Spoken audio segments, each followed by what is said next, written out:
Okay, this is a real sweet and short video, no song and dance. We did the bottom swivel on this, the bottom ball joint, and the speed sensor got damaged. Okay, now this is a 2005 Honda CRV Mark II. Okay, whether it's petrol or diesel is irrelevant. Anyway, that's the remains of the speed sensor, and I've got another car in the shed I'm going to show you. So these clip in there like that, okay, and then the wire goes round here, whoops, and then just tucked up there is the connector. Okay, and this is a 2-wire sensor. Right, one of the wires being white and the other one could be red. Alright, so we've got the sensor out of the hub, right? So let's go and have a look at the other car where you can see where the sensor is. One of the problems is after 20 years the sensors are just rotten. They're just rusted in there, so therefore you actually have to, you can't get them out and you have to drill them out, but you've got to be careful because you don't want to drill too far because you've got the reluctance wheel, yeah, at the bottom of that hole. So anyway, let's just go and have a look.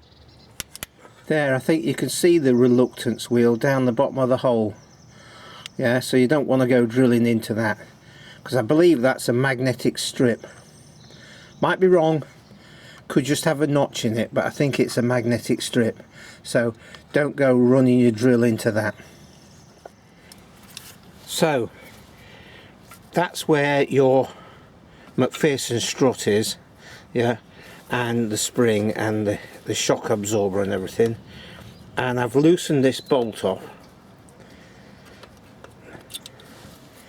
Okay, now as you can see, that is quite well in there, and I'm just going to get, I don't really want to take this out, but it's very rusty, huh?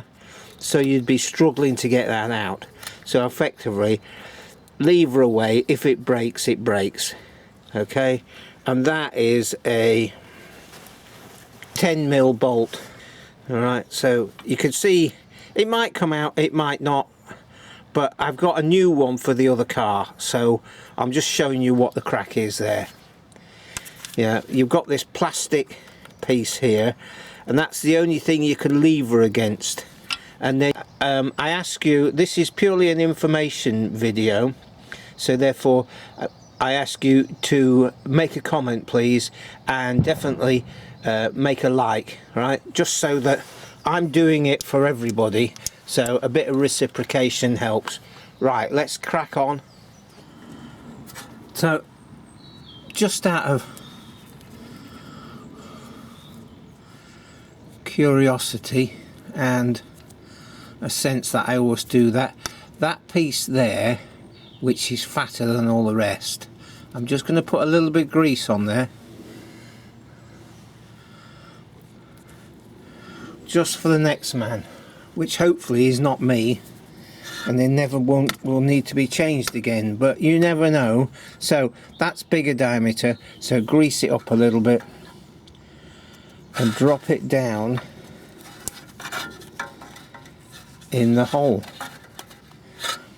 and then grease the bolt. Yeah, I'm surprised that bolt is, the head is still the same size, because it's been there for 20 years. So I will just put that back in and then route the cable round and plug it in.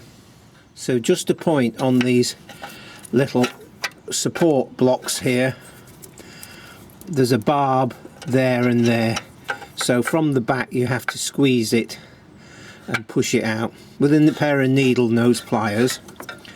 So as you can see, there's one there, one at the back there, and then something that I'm wasn't aware of, okay, just to the side of that hose there, there's a bolt.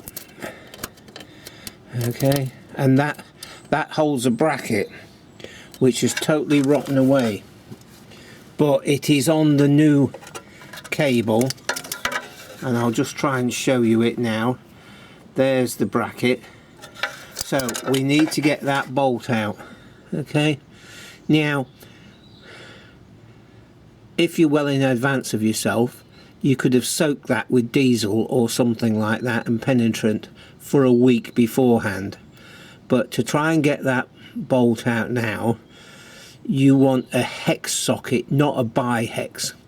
A bi-hex will definitely slip, so you need to wire brush that up and use a hex socket, yeah, so at least it's got a fighting chance.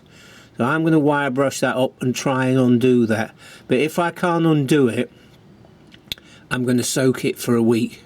But I can still continue and plug everything in and cable tie the cable, the sensor cable, in place. So let's just give that a go. So I lost the last bit of footage, or maybe I didn't switch the camera on, but basically I undid that bolt. A hex socket on an extension, give it a good belt on the end, yeah, and then gently, and it came undone, which is amazing, yeah. And when I put it back together, obviously I greased everything, but sorry about that, just missed the last bit. But belting the end, yeah, shocks it and frees it off, but it was still quite a bit of a gentle turn. You don't want too much grief all of a sudden, yeah. Anyway, it's done, and I plugged it all in, put the wheel back on, just road tested it, and within 100 yards the ABS light had switched off, yeah. Not quite so modern cars, yeah. If it was a modern car, you'd have to then go into the computer and tell it that you'd done something, yeah, which is completely out to lunch. The whole modern car thing has gone way adrift, yeah. They're creating economically redundant cars. So, you know, apparently 11 years and they don't have to stock the bits, and they can make units that are, they've got a module in them which is a computer, yeah, and it's too expensive to replace. And yeah, talk about environmentally damaging by creating cars that are supposedly more efficient, right? But in the long run they're not, because they get scrapped a lot earlier. Anyway, I hope you get some benefit from this video, yeah, when you're repairing your Honda CRV, and if so, or even whatever, just reciprocate in the way that I asked earlier on. Right, catch up with you soon. Cheers for now.